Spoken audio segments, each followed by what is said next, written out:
नमस्कार दोस्तों, केवी knowledge booster में आपका स्वागत है। मैं हूं अभिषेक कुमार। चलिए शुरू करते हैं आज के करंट अफेयर के क्वेश्चन। तो पहला क्वेश्चन ये रहा हमारे सामने, ये रहा पहला क्वेश्चन कि हाल ही में किसने WWE से संन्यास ले लिया है। मतलब अब ये कौन है जो WWE में अब दिखाई नहीं देंगे, कोई भी रेसलिंग खेलेंगे नहीं।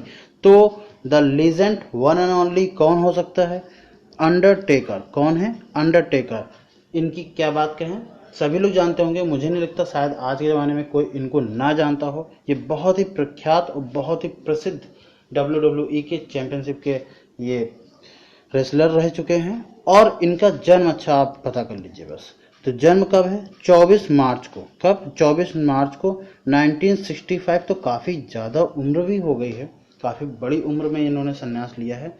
तो अब ये WWE के मंच पर हमें इत्तेफाक से नहीं दिखाई देंगे।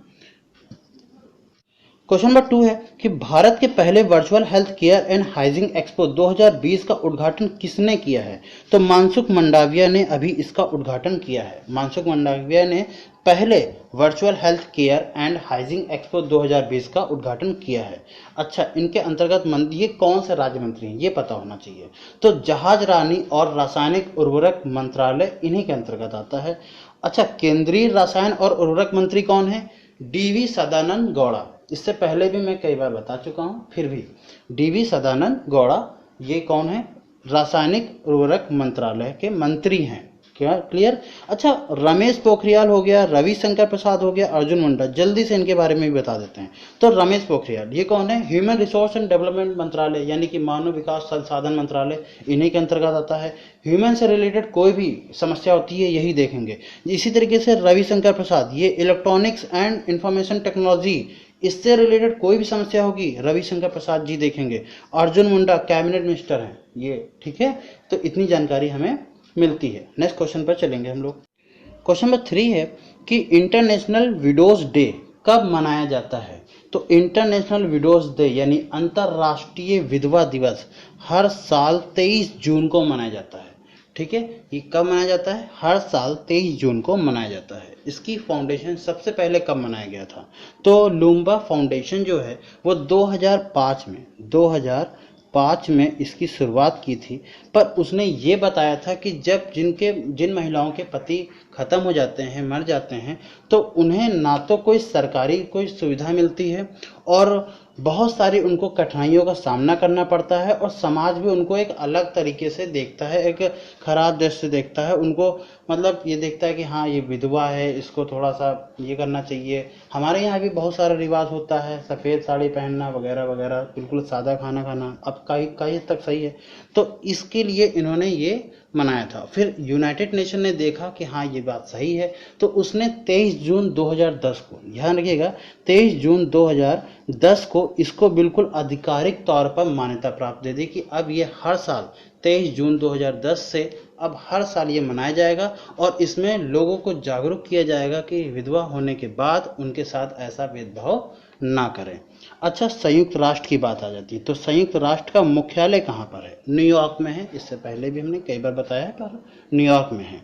अगर हम कहें इसकी स्थापना कब हुई थी, तो 24 अक्टूबर 1945 को संयुक्त राष्ट्र की, यूनाइटेड नेशन की स्थापना कब हुई थी? 24 अक्टूबर 1945 को हुई थी। और यूनाइटेड नेशन डे कब मनाया जाता है? इसी से क्वेश्चन बनता है। तो हर साल 24 अक्टूबर को ही यूनाइटेड नेशन डे मनाया जाता है। अब इसके बात करें महासचिव कौन है, तो एंटोनियो गुटेरेस इसके महासचिव हैं। तो इस क्वेश्चन से हमने इतनी जानकारी आपको दी। नेक्स्ट क्वेश्चन देखते हैं। क्वेश्चन नंबर 4 भी हमारा देश से संबंधित है और देश के क्वेश्चन मैं इसलिए स्किप नहीं करता हूं और कोई भी स्किप करने वाला होता भी नहीं, क्योंकि इंपॉर्टेंट भी होते हैं और बहुत इजीली याद हो जाते हैं। तो अगला क्वेश्चन भी देखेंगे, क्वेश्चन नंबर 4 कि संयुक्त राष्ट्र लोक सेवा दिवस कब मनाया जाता है, यानी United nation public service day कब मनाते हैं? तो इसको भी मनाया जाता है 23 जून को। तो ऑप्शन डी इसका करेक्ट हो जाएगा। ठीक है, और इसको भी कौन मनाता है? यूनाइटेड नेशन इसको मनाता है। तो सारी जानकारी मैंने पिछले क्वेश्चन में दे दी है, इसलिए इसको यहीं स्टॉप करते हैं। नेक्स्ट क्वेश्चन देखते हैं। क्वेश्चन नंबर 5 देखेंगे कि हाल ही में किस बैंक ने स्वास्थ्य कार्ड लॉन्च करने के लिए अफोर्ड प्लान के साथ हाथ मिलाया है? तो अभी वो कौन सा बैंक है? यस बैंक है। यस बैंक ने अफोर्ड प्लान के साथ हाथ मिलाया है। कौन सा कार्ड जारी करने के लिए? स्वास्थ्य कार्ड जारी करने के लिए, स्वास्थ्य कार्ड, ठीक है, इसको स्वास्थ्य कार्ड बोलेंगे। अच्छा, अब यहाँ से यस बैंक आता है, तो यस बैंक के बारे में थोड़ी जानकारी मैं दे देता हूँ आपको, ठीक है। तो यस बैंक का हेडक्वार्टर कहाँ पर है? मुंबई, महाराष्ट्र के मुंबई में है, ठीक है। यस बैंक के अगर हम एमडी और सीईओ की बात करें तो प्रशांत कुमार है। कौन है? प्रशांत कुमार है। और यस बैंक की टैगलाइन, तो टैगलाइन बहुत अच्छे से याद कर लीजिएगा, एक्सपीरियंस आवर एक्सपर्टीज। क्या है? एक्सपीरियंस आवर एक्सपर्टीज, ये इसकी टैगलाइन है। नेक्स्ट क्वेश्चन देखेंगे। क्वेश्चन नंबर 6 भी हमारा डेज का ही है कि ओलंपिक डे कब मनाया जाता है, यानी ओलंपिक दिवस कब मनाया जाता है? तो वो 23 जून को, 23 जून को हर साल ओलंपिक दिवस मनाया जाता है। अच्छा, 21, 22, 23 तो चलो बहुत सारे हैं वो भी, और 24, ये सारे सारे जितने भी डेज होंगे, आपको डेज के लगातार 20 से 30 तक जितने भी डेज पढ़ेंगे इन सब की 1 मिनट के ज्ञान में आपको मिल जाएगी। ऑलरेडी मैंने 1 से 20, 1 से 10 और 10 से 11 से 20 इनके डिस्क्रिप्शन बॉक्स में लिंक आपको मिल जाएगा। आप इनके डेज को देख लीजिए, हिंदी इंग्लिश विथ थीम के साथ सब कुछ है। 1 मिनट में आपको कुछ नहीं जाएगा, बहुत कुछ मिलेगा। डिस्क्रिप्शन बॉक्स एक बार छाटेंगे, आपको बहुत सारी चीज़ें मिलेंगी। 1 मिनट के ज्ञान के लिए बहुत सारी चीज़ें मिल जाएंगी। फिलहाल ओलंपिक डे की बात करते हैं, तो ओलंपिक डे में इतना ही क्वेश्चन आपको पूछा जाएगा कि किस दिन मनाया जाता है? 23 जून। अगर एक थोड़ा सा अगर आप एसएससी या रेलवे की तैयारी कर रहे हैं तो उसके लिए एक और क्वेश्चन है कि ओलंपिक दिवस पहली बार कब मनाया गया था? तो 1948 को। कब मनाया गया था? 1948 को मनाया गया था। और किस तारीख को? बस तारीख तो यही रहेगी, 23 जून। 23 जून 1948 यानी 1948 को पहली बार मनाया गया था। अगर थोड़ा सा और क्वेश्चन घुमा के कठिन पूछेगा तो ओलंपिक के जो समिति के अध्यक्ष हैं वो पूछ सकता है। तो थॉमस बाख। कौन है? थॉमस बाख इनके अध्यक्ष हैं। क्वेश्चन नंबर 7 देखते हैं। क्वेश्चन नंबर 7 क्या है कि जर्मन बुक ट्रेड का शांति पुरस्कार किसने जीता है? तो अमर्त्य सेन ने जीता है। अमर्त्य नहीं पढ़िएगा इसको, अमर्त्य सेन है, ठीक है, अमर्त्य सेन नहीं है ये, अमर्त्य सेन ने सब इसको जीता है, जर्मन बुक्स ट्रेड का शांति पुरस्कार। इस क्वेश्चन से बस इतना ही, बाकी इसके बारे में जानकारी देने से कोई फायदा नहीं है, ठीक है। अब कितना इनको अमाउंट मिला? 25,000 यूरोज का कुछ मिला है, जो $28,000 होते हैं, पर ये सब बहुत ही बड़े स्तर पर है, ये सब पूछा नहीं जाता। नेक्स्ट क्वेश्चन देखेंगे।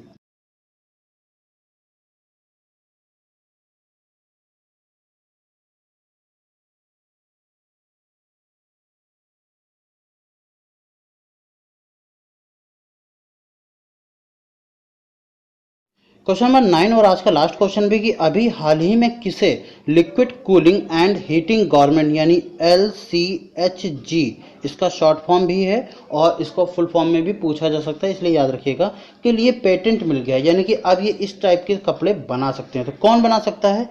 इसरो, हमारा प्यारा भारत का सबसे बेहतर संस्था ISRO, Indian space and research organisation, अब इसको बना सकता है। इसके लिए इसको ये पेटेंट मिल चुका है। अच्छा, अब इसरो के बारे में थोड़ी जानकारी दे देते हैं। तो इसरो के अगर हम निदेशक की बात करें तो के सिवान है।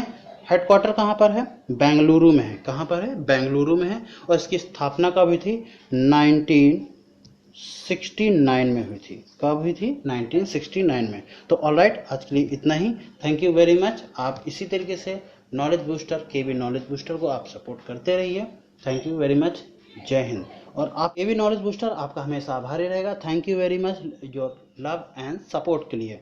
ट्विटर पर मुझे फॉलो कर सकते हैं, मेरा ट्विटर हैंडल है @abhimanyu290893। अगर इंस्टाग्राम पर आप मुझे फॉलो करना चाहते हैं तो भी आप फॉलो कर सकते हैं। फेसबुक पर भी अगर आप जीके एंड करंट अफेयर के क्वेश्चन को लगातार पाना चाहते हैं तो इसका ग्रुप जरूर ज्वाइन कीजिए।